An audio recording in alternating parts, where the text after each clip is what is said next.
సైనికుడు ఎవడును యుద్ధమునకు పోవునప్పుడు తన్ను దండులో చేర్చుకొని వానిని సంతోష పెట్టవలెనని.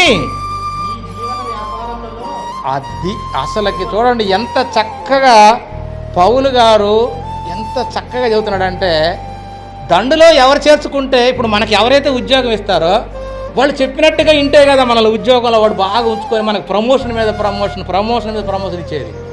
మన ఉద్యోగం చేర్చుకున్నాడు నమ్మి. అసలు అక్కడ చేసే పనే లేకపోతే ఇంక ఉద్యోగం ఎవరిస్తారు? అసలు ఉద్యోగంతో పని ఏముంది? పని ఉందని కదా ఉద్యోగం ఇచ్చేది.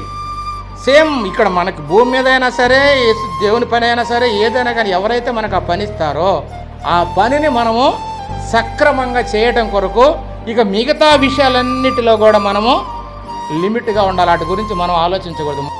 మన పరిస్థితి ఎలా ఉందంటే పూర్తిగా రివర్స్.